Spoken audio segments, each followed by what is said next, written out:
Aujourd'hui, on passe du niveau débutant au niveau professionnel dans le design de notre interface utilisateur, tout en respectant quelques bonnes pratiques et en tirant parti des outils de profiling de Unity.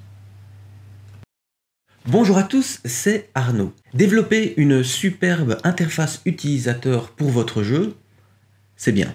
Mais développer une interface utilisateur qui ne défonce pas les performances de votre jeu, c'est mieux. Nous allons voir ensemble quelques trucs, astuces et bonnes pratiques pour éviter que votre interface utilisateur ne mette pas votre jeu à genoux. On va parler draw call, profiler, frame debugger, batch. Alors, accrochez-vous, c'est pas. Mais attendez une seconde. Si vous n'êtes pas encore abonné à la chaîne, faites-le tout de suite. Activez la cloche pour ne pas rater les prochaines vidéos. Et si la vidéo vous plaît, n'hésitez pas à lâcher un commentaire et un pouce bleu. Ça fait vraiment plaisir et ça fait avancer la chaîne.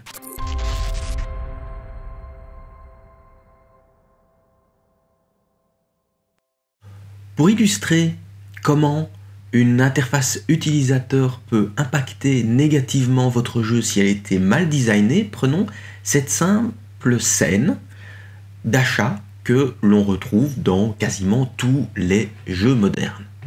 Cette scène est constituée exclusivement d'éléments d'interface utilisateur avec un canevas, une liste d'éléments que l'utilisateur, que le joueur va pouvoir acheter en fonction de son budget. Chacun des éléments de la grille ici contient un animateur et des animations pour réagir lorsque le joueur passe sa souris sur un élément. Regardons les stats et on voit que les FPS frôlent les 60 images par seconde, c'est-à-dire que chaque frame met environ 16 à 18 millisecondes pour être rendu à l'écran. Et je rappelle, il n'y a aucune musique, aucun élément 3D, aucun modèle 3D affiché à l'écran, mais nous sommes quand même à 60 images par seconde juste pour des éléments d'interface utilisateur.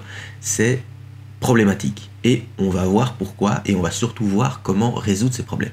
La meilleure façon de voir ce qui se passe dans ces cas-là, c'est d'utiliser l'outil Profiler. Pour afficher cet outil, il suffit d'aller dans Windows et dans l'option Analysis d'afficher le Profiler. Il est conseillé d'utiliser le Profiler sur des builds de votre jeu, de votre application. Ici, pour des questions de facilité, on va directement regarder dans l'éditeur ce qui se passe. Alors, meilleure façon de voir ce qui se passe, c'est de sélectionner une frame en particulier. Voilà, celle-ci par exemple. Et on voit ici en dessous tout le travail effectué par Unity pour rendre cette frame à l'écran.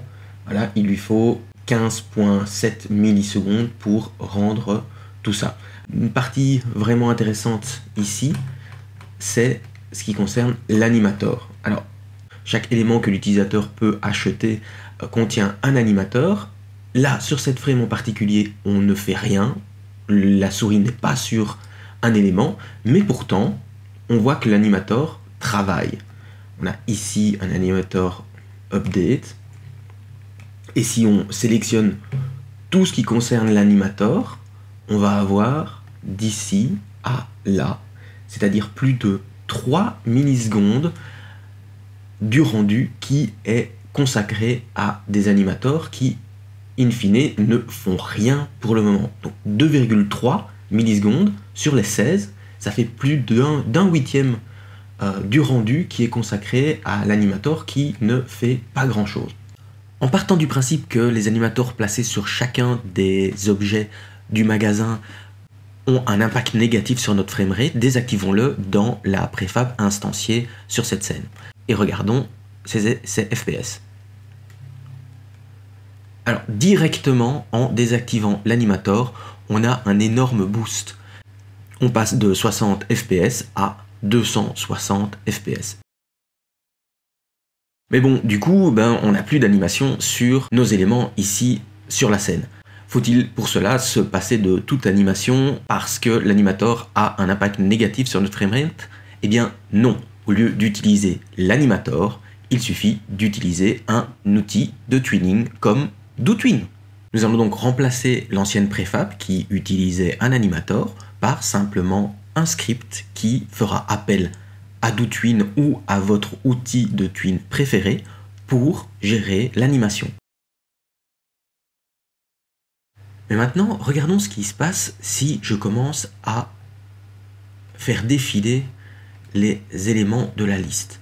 On passe de 240 fps lorsque je ne touche à rien à 100 fps lorsque je fais défiler les éléments. Donc on divise le framerate par plus de 2 lorsque je fais défiler ces éléments.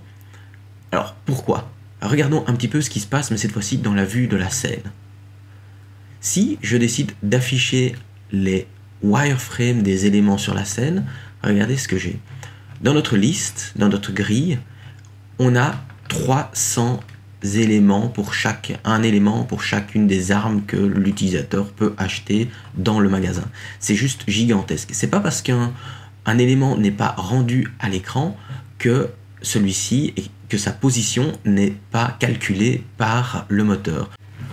Nous allons donc améliorer le système de grille de Unity afin de nous débarrasser de ces 300 éléments et n'en garder qu'un nombre minimal afin de recycler ces éléments en fonction de nos besoins et des mouvements de la grille. Mais avant ça, un autre truc à retenir à propos des canevas et des éléments d'interface utilisateur dans Unity. Il faut savoir que lorsqu'un élément se voit changer dans un canevas, par exemple la position d'un élément de notre grille, c'est tout le canevas dans son entièreté qui va se voir redessiner. Il est alors conseillé de distinguer les éléments statiques des éléments dynamiques de votre interface utilisateur et de mettre chacun de ces éléments dans un canevas spécifique. Dans cette scène, j'ai distingué les éléments statiques des éléments dynamiques. Dans le canevas statique, on y retrouve tous les éléments d'arrière-plan ainsi que les images qui ne seront pas modifiées pendant l'utilisation de la scène. Ce canevas statique a un sort layer de 0 et le canevas dynamique a un sort layer de 1. Ces chiffres indiquent dans quel ordre les canevas doivent être rendus à l'écran. Sur cette scène optimisée, j'ai donc mis en place un système de grille intelligent qui va déterminer le nombre d'éléments qu'il nous faut garder et recycler les éléments qui quittent l'écran pour les remettre en bas ou en haut en fonction des mouvements de la grille. C'est encore plus simple si on regarde ça dans la vue de la scène avec l'option wireframe. On a bien 9 éléments et lorsque je bouge ces éléments, ils sont téléportés en bas ou en haut en fonction des mouvements de la grille. Et on remarque également que les framerates sont très très bons, et ce même si je commence à bouger la grille. On est passé donc d'un framerate de 60 images par seconde à un framerate de 500 images par seconde grâce à des modifications de notre interface utilisateur.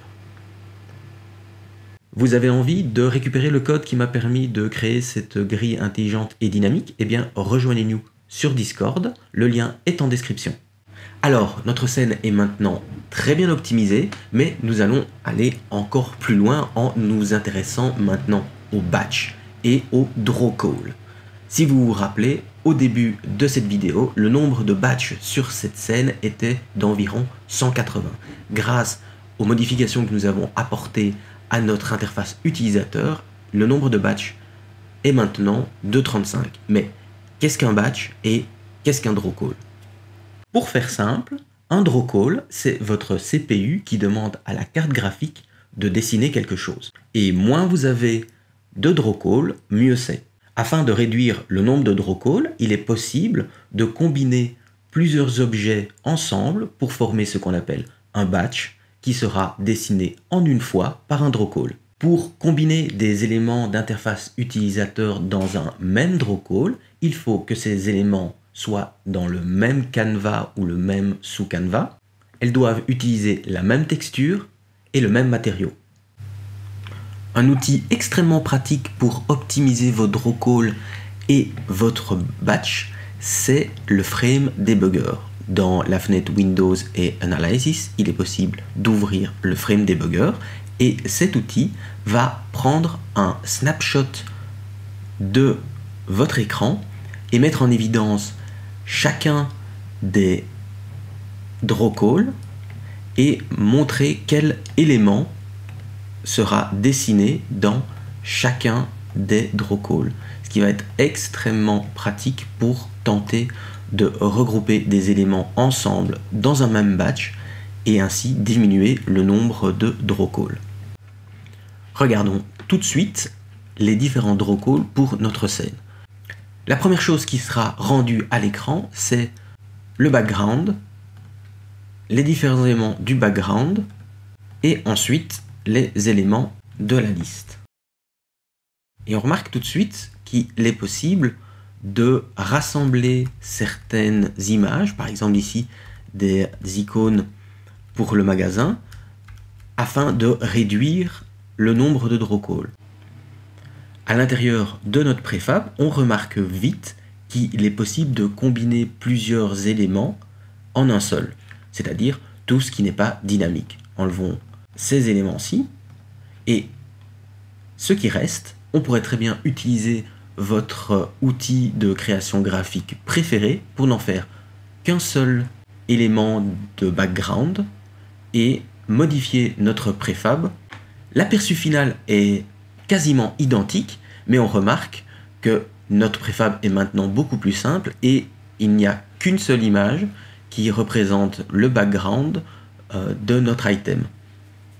Regardons l'impact de cette nouvelle préfab sur le nombre de draw calls de notre scène. Pour rappel, avec l'ancienne préfab constituée d'une multitude d'images, nous avions un draw call pour chacun des éléments. Nous avions donc 37 draw calls réservés au canevas avec un draw call pour les icônes, pour les frames, pour chacun des éléments. Avec notre nouvelle préfab, en la faisant glisser dans la grille et en relançant le rendu de la scène et en prenant un snapshot, nous n'en avons déjà plus que 29. On est passé de 37 à 29 et on remarque bien lorsque c'est le moment d'afficher les éléments de la grille que en un seul draw call nous avons bien tout notre background. Mais on peut encore faire mieux. Il existe un outil dans Unity qui permet de combiner plusieurs images en une seule texture, c'est le Sprite Atlas, ce qui va permettre de facilement batcher plusieurs éléments et ainsi réduire le nombre de draw calls. Il nous suffit pour cela de créer un nouveau Sprite Atlas et de venir lui renseigner les différents éléments que nous voulons paquets que nous voulons mettre ensemble. Regardons notre scène et voyons ce que nous pourrions mettre ensemble. Faisons appel à notre Frame Debugger. Prenons un snapshot et regardons ce qui pourrait aller ensemble. Les backgrounds, ce n'est pas nécessaire. Par contre, ici, on a deux éléments qui pourraient très bien aller ensemble et ne faire qu'un seul et unique batch. Pour ça, sortons de la scène, sélectionnons notre Sprite Atlas et allons rechercher les différents éléments que nous voulons mettre ensemble, c'est-à-dire les bordures de ce cadre noir.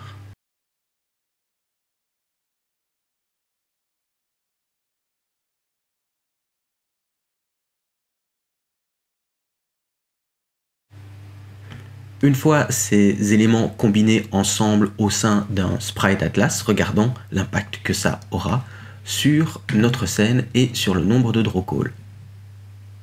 Prenons un snapshot et nous voyons bien que le nombre de draw calls a été diminué de 1. si l'on regarde chacune des étapes, on voit bien que le cadre noir est maintenant dessiné d'une seule traite dans un seul draw call.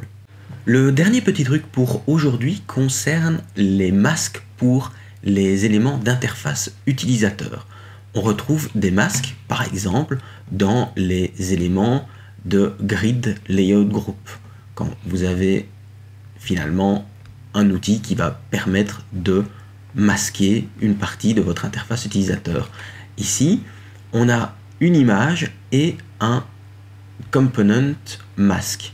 Mais si l'image que vous utilisez pour votre masque est rectangulaire, au lieu d'utiliser image et masque, vous pouvez utiliser à la place un rect mask 2D qui va également vous permettre de diminuer vos draw calls. Ici, je désactive image et masque, je n'en ai plus besoin grâce au masque 2D. Je fais pareil pour les autres éléments ici, qui a également un masque. Si je désactive les masques ici et que j'active le rest masque 2D, regardons l'impact que ça aura sur le nombre de draw calls à l'écran. Et nous avons cette fois-ci diminué les draw calls à 19, ce qui devient vraiment très performant. Donc n'hésitez pas à utiliser un rect mask 2D si le masque que vous voulez utiliser a la forme d'un rectangle. Merci beaucoup d'avoir regardé cette vidéo jusqu'au bout. Elle était pleine à ras-bord de trucs et astuces pour optimiser votre interface utilisateur et tirer parti des outils que Unity met à notre disposition. Si vous l'avez apprécié, n'hésitez pas à lâcher un pouce bleu et un commentaire, ça fait toujours plaisir et ça m'aide à m'améliorer. En attendant les prochaines vidéos, n'hésitez pas à jeter un coup d'œil sur les tutoriels consacrés aux patterns de programmation que j'utilise dans chacun de mes projets. Et si vous vous demandez comment créer un third person controller avec les animation rigging de Unity, eh bien il y a une playlist qui est faite pour ça. Je n'ai plus qu'à vous souhaiter une bonne journée et une bonne soirée. À très bientôt. Allez, bisous.